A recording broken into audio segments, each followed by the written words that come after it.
Yes. Yes. So have you had a good week so far? Yeah, I have really. Yeah, it's quite busy as always, rushing around doing things. But Yeah.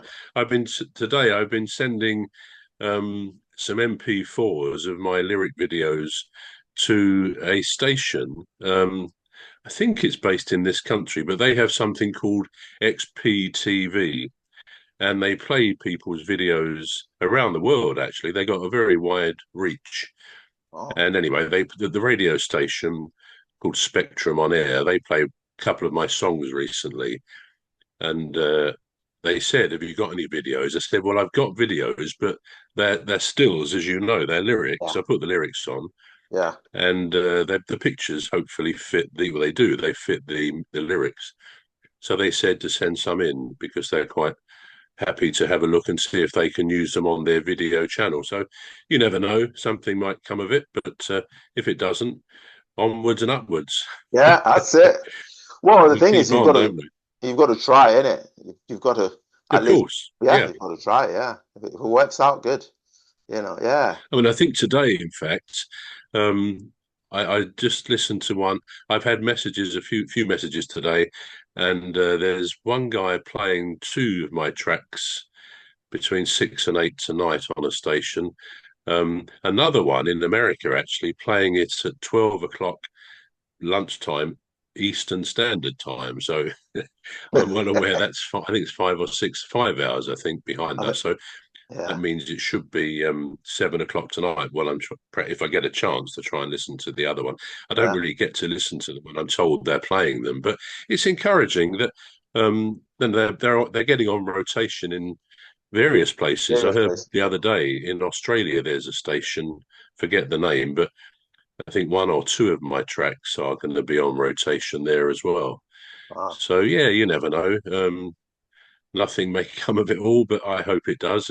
There's a lot of activity, at least, with my music, and I'm still writing in between when I can fit it in. I don't know about you, but I just seem to have other things not to take priority. But I mean, I do love writing the songs, but actually managing to find the time to sit down and do it. But yeah, I'm working on one called what's it called? Fantastic. Um, which actually comes from one of Crystal Palace's footballers. We got a striker. He's been there a while now, a couple of years, but it's only this last season really. He's come good as a very good striker. He's a Frenchman, and his name is Jean Philippe Mateta. Right, yeah. And he's scoring a lot of goals. He really is. And he's got this great way. I mean, the crowd sing him certain songs which relate, or one Ah. particular song relates. But whenever he's asked a question, and the journalists now ask him, say, in one word, how would you describe today's match? And he goes, fantastic. And it's really caught on the way he says it, fantastic. So I thought, yeah, that's actually quite a good hook Yeah. for a song. So I kind of started it a couple of weeks ago, but haven't had much time. But I've worked on that. Where are we today? Monday and Tuesday for about 3 hours each. And in all that time, I've got the chorus done and one verse. But you know, Yeah. I do take a lot of time Yeah. on my lyrics. So Good, yeah. as in me and my brother, of course, lots of time Oh on those lyrics. yeah. That's a classic now. So yeah, I was listening to Deep Stuff in my car this morning. Comes through very well actually, All right. and that one and me and my bruv came on, so I sort Yeah. of sang along to it. Yeah. I thought I know this chap, I know bruv, You know what bit of this good guy's stuff. talking about, yeah. Oh yeah. So welcome on board. It's the Alien Spaceship. Me and my cause today. Welcome to the Alien Spaceship. I'm Emmy Hikins, and I'm Trevor Gear. yeah. Trevor, there was something that I couldn't remember what it was, but it was towards the end of the show last season, and you said that's for next week, and I'm thinking, and I can't remember what it is now. I remembered it this morning. Uh, I think it's one of those. Weird facts, not weird facts, but the coincidences or whatever. You know the one you said about the guy with the last name Moon. Do you remember that? Yeah, yeah, Yeah, yeah, I do. there was another one that you said. You said that's for next week. But anyway, um, Well, yeah, I mean, I've always got some. Just put my phone on. Always right, got some coincidences to share. that's But good. I don't remember the. I remember the one Buzz Aldrin, who was the second man on the moon. So they tell us if they ever did go to the moon. We think probably they did. His mother's maiden name was Moon. She was Marion Moon. So there's a bit of a coincidence there, isn't there? Really. Yeah, But yeah, it's I find these coincidences quite incredible. And actually, on the point of the moon, I'm going to see a movie later this week. Is it this week? Maybe next week. It's an advanced screening, and it's right. actually called "Fly Me to the Moon," which obviously is a very old song. But I thought that sounds interesting because it gave the bio of the film, and it's got I think Scarlett Johansson in it, Channing Tatum, so some big names there.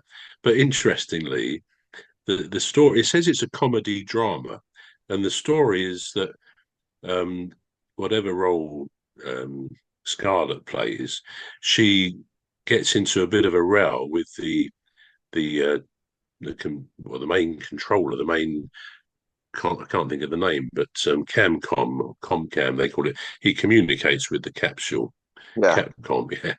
And anyway, it risks the moon mission, which is about to come up. And the moon mission was Apollo 11, which was the one where Buzz Aldrin and, of course, Neil Armstrong went to the moon. yeah. And it looks like it's going to be in jeopardy because of this row that's taking place. So the White House made it quite clear to NASA that this mustn't go wrong from a public relations point of view, and that in case the mission wasn't able to take place, Yeah. they must prepare a fake mission to make it look Oh, as if it has. Now that touches on a movie I told you about a few weeks ago called yeah, Capricorn One, which they were going to Mars, but it was all faked. Anyway, it just occurred to me. I thought, well, this story of this fly me to the moon is going to set a few conspiracy theorists thinking about it. Is it yet another way that the authorities are quietly letting people know that actually the moon mission didn't really take place, that what yeah, happened was fake? I mean, it was only a few months ago, I think, or maybe a year or so ago, that a lot of journalists and others over the years asked Buzz Aldrin and Neil Armstrong if it was fake. I mean, I don't know quite whether they put it that way, yeah, but I think they got so fed up with that I say a year or two ago, it may have been a bit longer, but someone, one too many, you could say, asked Buzz Aldrin. I think he wasn't even interviewing him. He just saw him in this place. He knew he would be there, perhaps a TV studio or something. So he rushed up to Buzz Aldrin and kind of interrupted him and said, "You didn't go to the moon, did you, Buzz? It was all fake." And with that, Buzz thumped him. I don't know Oh, whether he really? broke his jaw, but he knocked him over. Wow. And of course, they didn't charge him. They inevitably they would say it was self-defense. I mean, the man was an absolute idiot to go and do that. But I Yeah, think they got very fed up with the people who said it didn't happen. And I do know people who think it didn't happen, that yeah, actually it was all faked. Given that for example, the computer power they tell us was no more than what we have in a mobile phone today. In fact, not as much as what is in a mobile phone. And of course, you go back to the 60s, 69. yeah, I mean, they didn't have the technology, anything like we have today. So yeah, there's a lot of things which, to do a million things could have gone wrong on those missions. But to tell us that six succeeded, I mean, I think they did. I think it's perfectly genuine, even though it's clear some of the photos were sort of faked or I can't think of the word, but yeah, they're not exactly what happened. I think Photoshop, something like that. So yeah, yeah, that's going to be an interesting one to go and see. Fly Me to the Moon. I'm not sure how I started. Oh, coincidence we were talking about, weren't we? yeah, Buzz Aldrin's mother. yeah. Yeah. Yeah, and it's right. Let me tell you one or two others. Now I'll put my other glasses on here because I can't see with those very well. Right, twin boys were separated at birth. Their adopting families named them both James.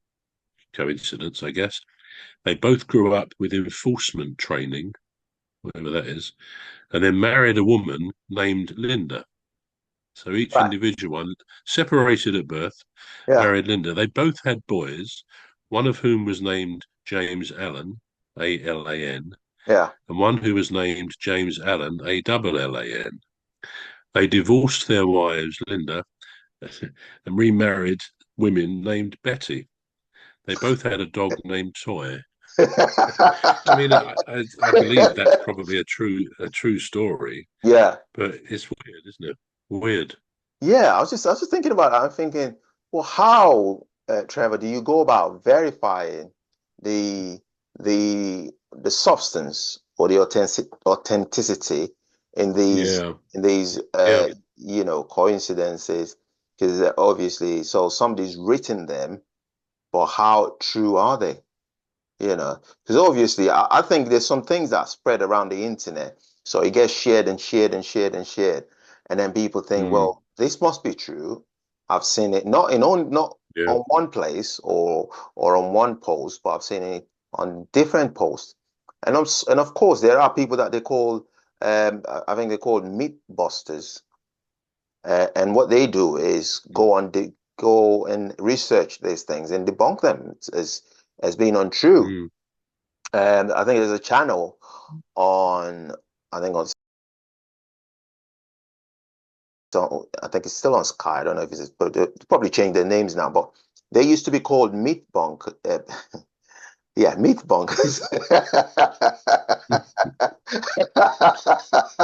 Dear me, what am I talking about? Well, that's what this show is about anyway.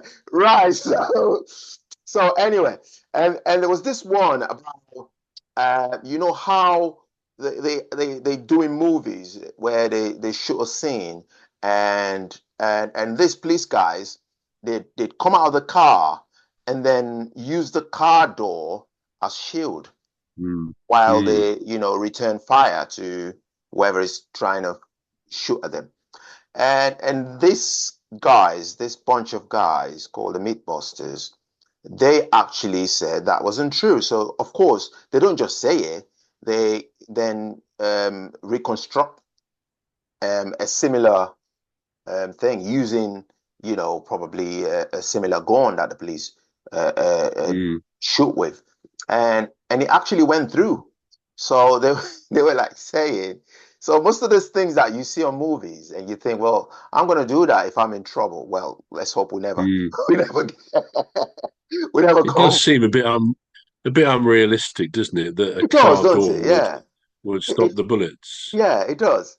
But yeah, Uh, as you say, you can't verify everything, but some things are. Just looking down here, some things they can be checked out. I think like that one I mentioned a couple of weeks ago about the two girls with the same name, Laura something, wasn't it? And one of them sent a balloon with her name and address on it, right. Laura Taylor or something, and it arrived sort of 300 miles away. Laura James, perhaps, and it was found, but basically by Laura James in just outside or in her garden. Yeah. And there was all they actually met. I mean, there was a radio program which I listened to their interview. They were, they met, and actually, it's a very true story. One or two of the bits of it were exaggerated. For example, it didn't land in the garden; it landed in a hedge outside. And Right. a neighbour of the second Laura thought, "Oh, that's her balloon," because he read the message on it, and then he realised it wasn't her balloon, but she was dumbfounded that it had found her from someone with the same name. So some of these things are actually checkable. All Um, right. one here in 2002, two identical twin brothers were killed on the same road from two different accidents and within 2 hours of each other. I mean, I've heard that one before. So yeah, some of them will be fake, I suppose, like anything Yeah. else. But These ones I pick out, I think they're genuine, as far as I can tell. Well, well, they do sound interesting. No, yeah, The other thing I would suggesting we were going to have a look at was Titanic, wasn't it? yeah, that's Um, it. Yeah, that's the one. Yeah. I think that my question on just musing about it was, is it ethical to go for people to go and visit the Titanic down there under the sea in the Atlantic? And I think it's an interesting question. What do you think? I suppose it depends, don't it? So for instance, if you're somebody that is very much into archaeological facts, um, because there is facts to be ascertained from, whether the Titanic actually sank and how many people were there and what happened. And if you're that sort of person, I think yeah, it would be a worthwhile venture for you to, embark on. However, if you're just doing it for fun, um, I mean, there are better things that you could do. You could be doing for fun. And just something I was going to say, there was a joke on the internet about the Titanic, and there was a picture of the Titanic sinking. The song Titanic, the actual boat where it sunk, or the ship where it sunk. And somebody said, you wouldn't believe that the swimming pool on the Titanic still had water in it. I thought, I thought Yeah, because that's a did you genius see? move.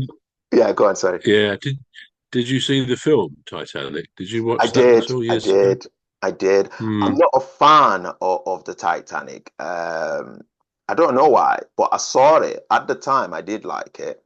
I thought it was, Hmm. I thought it was ahead of its time, movie wise.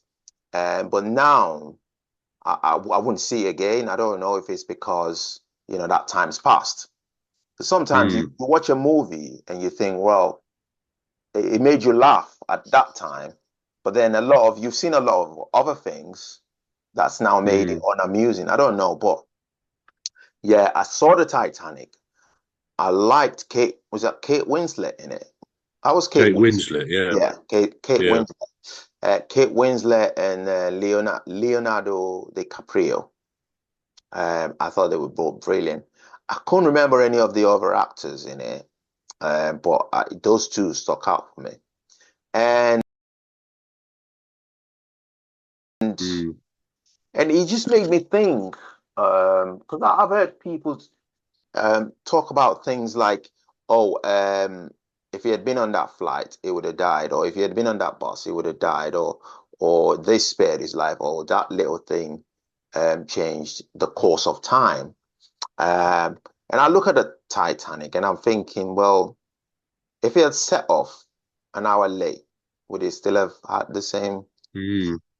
Uh, or if he had Yeah, that's a good point. Yeah, if it set Yeah. off, if it set off an hour late, would it have that much? Would there be that casualty? Would some people have missed it, or would it Hmm. have actually crashed or sunk? I think that's the word. Um, and and that and that brings me to a point where I used to believe in things like that. I don't know if I was naive. I used to believe that a set of action averted something bigger.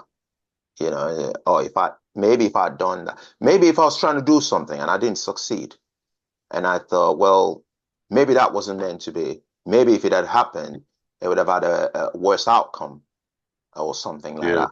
But I don't believe in it anymore. I think I was a bit naive then. I watched the Titanic then, and I thought, maybe if it set off an hour later, or not on that day, set off another day. Was there somebody there that insisted that the Titanic set off when it set off? Hmm. Things like that. And the things like that used to bother me.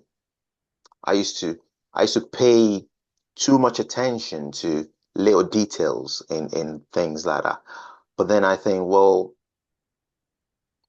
well, if it hadn't happened that way, maybe it was gonna happen this way, or vice versa. So the Titanic, and I'm guessing the reason why you've brought it up is because of the bunch of millionaires that lost their lives. Was that why? Yeah, Oh yeah. yeah, Well, not yeah. really. No, not on No, its own. I think it's no. more a question. It is, in one sense, it is a grave site, Right? and therefore some people, I think, take the view that it shouldn't be sort of plundered. I mean, in probably 20 years ago, my wife then was a great fan. Fan is the wrong word, but she was very interested in the Titanic, all things Titanic. And Yeah, we went to a few exhibitions in hotels. And in fact, in one in the late 90s, we met two ladies who were two of about three or four survivors still alive at that time. yeah, I think the other two were in Norway and Denmark, something like that. yeah, But these two ladies, Milvina Dean, now she died in 2009 and she was 87, I think. But she was a chatty lady, and we were talking to her. She actually was the youngest person on the ship. She was 3 weeks old, so a new baby. yeah. So obviously she has no memory of what happened, but I think both her parents did survive, and she survived as well. But she was quite interesting. She was quite a tall lady, but she was quite, what's the word? She was chatty, but she was a little bit spiky. Right? In the sense, I remember saying to her, I said, "What do you think now about that that sad incident?" Which sounds a bit understating it, I guess. But she said, "It wasn't an incident, young man. It was an accident." And I thought, Oh, well, that told me. She put me in my place. But no, I mean, she did say it like that, but she said no. It was obviously a very serious business. 1,500 or so people died. About 700 survived. But yeah, it was very interesting talking to her. The other lady, someone called Edith Hazeman. Now, when we saw her at that time, it was an exhibition in a hotel in Southampton, and she was in a wheelchair, and I think she had heavy dementia, really, because she couldn't really talk about any of this. But um, we did sort of. They said, "Oh, you can speak to her," and she sort of responded to what we were saying. But they were saying to us, I think her carers were saying, she's the last survivor who actually does have a memory of actually sinking on the Titanic, which was quite amazing to think, really. But the thing is, at these exhibitions which they had, they would have some stuff that had been brought up from the Titanic. It was found in 1985 by a chap called Robert Ballard. And at lots of exhibitions, you see little leather shoes and plates and cutlery and so on. And a lot of has been brought up over time. And it just occurs to me sometimes to think, is it sort of plundering a gravesite? Should uh, these souls not be, if you like, left in peace? yeah. But it seems to me, if you think of the archaeological digs they have, and they do dig up skeletons and all sorts of human remains, and that seems to be quite acceptable. So perhaps it's all about the length of time that somewhere has been a grave site, or archaeological digs are warranted or justified, because it then seems to be okay. I've seen pictures recently online of Egyptian mummies which have been found very recently, very intact bodies, albeit mummified, but quite amazing. The sort of people who were living 3,000 years ago or something like that.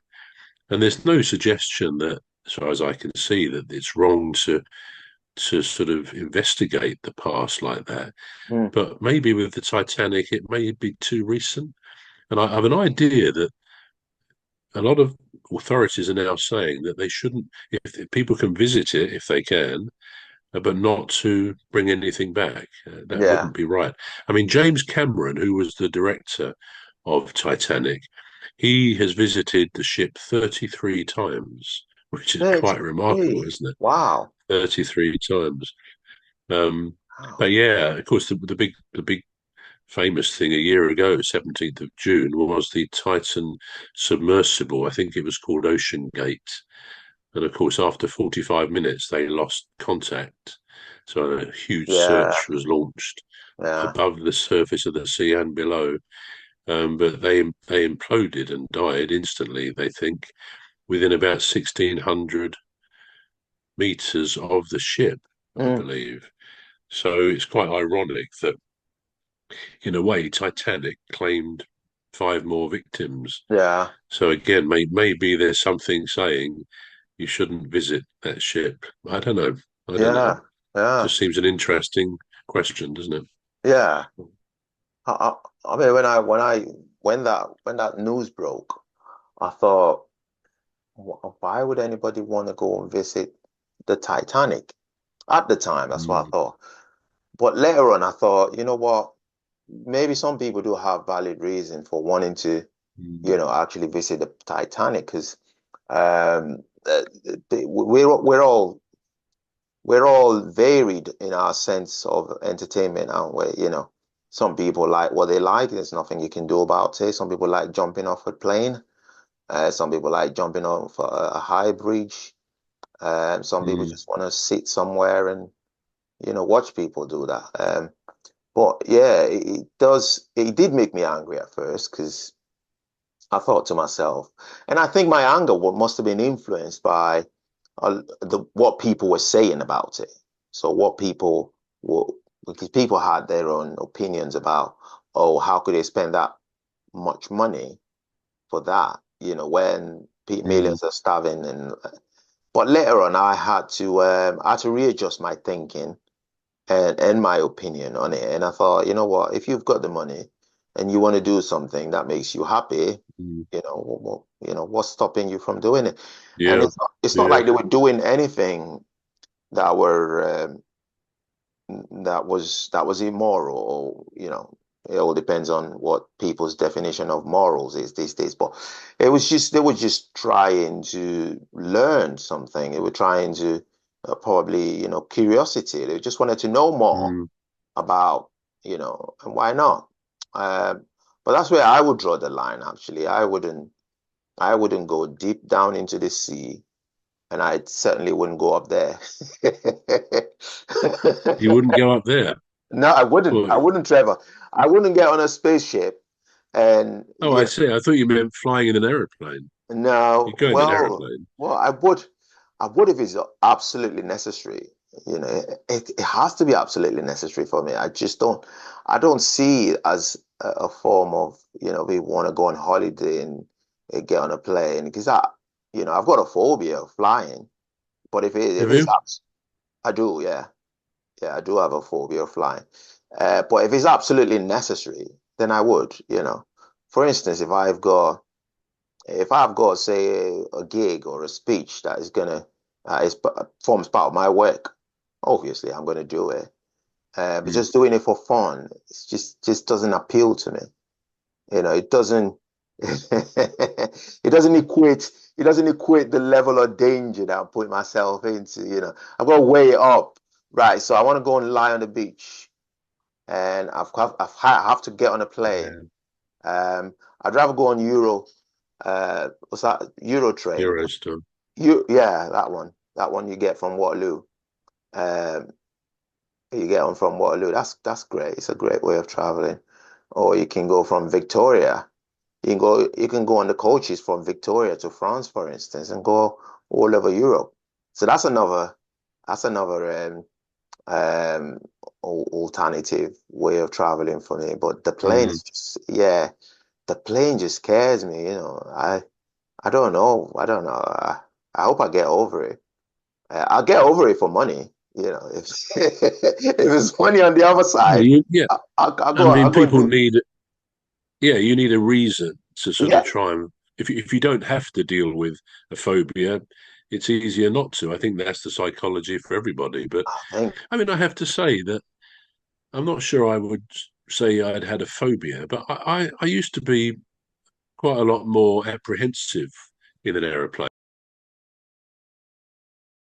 than I am nowadays. I mean, I suppose even now when I get on a plane, it's that sense, isn't it, that it's defying nature, it's defying gravity, that these amazing machines, they point them up, they go fast, they point them up into the air and up they go. And they are, as a way of traveling, it is the most safe, statistically, the most safe way to travel. But yeah, I certainly don't. I actually see. I mean, I don't go to Spain holidaying on the beach. No issue with anybody who does, but that's not really my type of holiday. I mean, I used to go to France a lot with my wife. We sometimes went on the boat, went the ferry from Dover or somewhere, and drove down through France and Germany and over a lot of Europe. And that was a great way to holiday as well. But when you're obviously going to the States, and you can get the Queen Mary 2 and other cruise liners across, but that's really kind of 5 days of going across the Atlantic, which is probably a bit rougher than you might want. Yeah. So you think in 7 hours you get to New York, and they land these massive planes like feathers. It's quite incredible just to sort of look out the window at what's happening on the wing and just the whole technical area of flying. I mean, flying is an exact science. I think that's what always helps me. It's not just a bit chancy. Oh well, let's hope the wings stay on and it stays up there.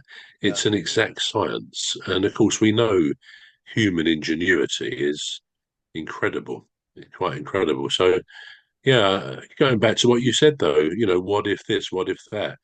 The people who've not gone on an aeroplane that sadly has crashed in times gone by because they were too late to get to the plane or their alarm clock didn't go off. You sort of think, well, were they meant? Was it just not their time to go to die on a plane or something? A bit miserable what we're saying here now, isn't it? But no, I think flying is a great part of a holiday if you're going to somewhere like America or Australia or something like that. It's a good way to do it. Good Yeah. way to do it. Yeah. Another thing I was You'll have to thinking. come with me one day, Emmy. We'll go off flying. Me and my brother will go flying to publicise the song. All right, that's not a bad idea, is Absolutely. Well, there's got to be money at the other end though, you know. That's what I'm it? thinking. I'm definitely I'll getting pay for your paid. I'll pay for your ticket. All right? No, you'll be all right. One day you'll fly and you'll be fine. Instead of, You'll be instead of fine. the money changing hands, some big money. Yeah? I'm like, yeah, all right, okay. Do I have to fly? Yeah, yeah, all right, Yeah. Do you know what I was thinking? Just changing the subject a little bit. I was thinking about this guy, Michael Mosley, Dr. Michael Mosley. Yeah, Yeah, yeah, yeah, he died in Greece, didn't he? you did. And yet we can't even get the sun for 5 minutes here over here, and they've got it, they've Well, got yeah, it there. crazy. I I know. mean, I don't know about up north where you are, as we say down here, up north. I don't know what Bradford's like, but today is a bit brighter. We've had a bit of yesterday. It was actually positively warm. I had a couple of games of pool in the morning with a pal of mine, Right. and we came out, and it was like summer. It was like a June day, which is what it should be, of course.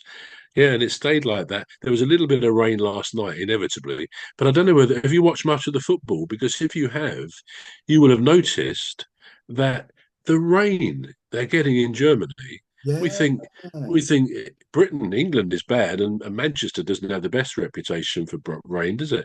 But almost every game, when the camera sort of goes in on a close up, it's Yeah. torrential. So I don't think it's unique to us for once. This I don't this think wet so. spring and summer. I think it's all probably worldwide, but certainly across Europe, tremendous monsoon type rain. Yeah. Have you watched much of the football? I guess we'll Well, come on to that shortly. yeah, Yeah. I'm reserving that. For the football referee. The football referee, Yeah. absolutely. I was watching one actually the other day, um, and I thought just the three of us it was, and I thought, yeah, it looks all right. And then you said to me, "And what's your view on Manchester City?" Then, Trevor, I think we were discussing the final, the cup final, Yeah. um, and I gave my thoughts, my answer, and I think I decided at the end of what I said that I talked too much. I really did. I mean, I thought I was a bit offended that you and Femi both fell fast asleep when I was talking about my answer, but no, I did think I talk too much sometimes. So I, you'd have to have that facility to say, Trevor, stop and move on to someone else. this is the funny But thing. but This, otherwise, I thought it came across all right. We did. I thought you and Femi had your opinions, and I had the right opinions. So yeah. I don't. I had the right ones. Well, I'm going to speak for Femi because I know him. We don't think you talk too much. We think this show it's a talk show. It's a talk show, Trevor. It is, of Yeah, course. So we've that's got what to we got to talk. do, I suppose, isn't Yeah. it? Yeah, that's This, true. yeah, this is what we've got to do. We've got to talk. Yeah. And if one of us has got more points to make, yeah, why not? It's a talk show. This is what we're here for. We're here to talk. That's true. But I mean, I was watching it on there, and I Yeah. almost fell asleep myself when I was going on for so long. I tell you what, Not Trevor, really, but it's always hard to watch yourself. It's always hard to listen to yourself. yeah, I don't know about yeah, this. But I don't. I listen to, say, for instance, if I'm editing some of my songs or I'm trying to put on a video or something to share on social media. I'm mm, thinking, okay, right, that's enough. Sometimes I have to turn down the volume. Yeah, yeah, yeah. I don't want to listen to myself, because yeah, it's not in our nature, is it? No matter how much of yourself you love, and we should love ourselves. We should love ourselves because the opposite yeah, is not something pleasant to hear, People that don't love themselves, we know what happens. mm, You should love yourself, but no matter how much you love yourself, listening to yourself, watching yourself, Trevor, it's hard. mm. It's hard. The thing is, you and I, because we record, Yeah, we long since know what we sound like. I think, yeah, we do, yeah. and I guess, I mean, I see we've all seen ourselves in videos, domestic ones, or I mean, certainly when I was playing in a few bands, they were filmed, so I've seen myself playing guitars and drums and things. So that doesn't really shock me, but I think what shocks me more than anything is probably my mannerism sometimes. I suppose that's an advantage with a Zoom meeting. They only really see the top of our faces and the top of our bodies. Because I I, think otherwise you probably see my hands. yeah, I can't even see them. Where are they? well, Um, yeah. moving around a bit. I do tend to talk with my hands a lot. So that's the sort of thing I don't like to see. But no, I have no problems listening to myself. I There you just think go. sometimes I say too much. But then, as you say, it is a talk show, so It is a talk we've got show. to go with that. We Yeah. want to talk. Yeah, I say, yeah. So on that note, Trevor, On that note, on that note, I think we'll bring the show to a close. So, I've been Emmy Hikins, and and I'm Trevor Gear. yeah, and you've been watching the Alien Spaceship. So join us again next week for another interesting season and episodes. It's goodbye from me. And it's goodbye from me. Yeah.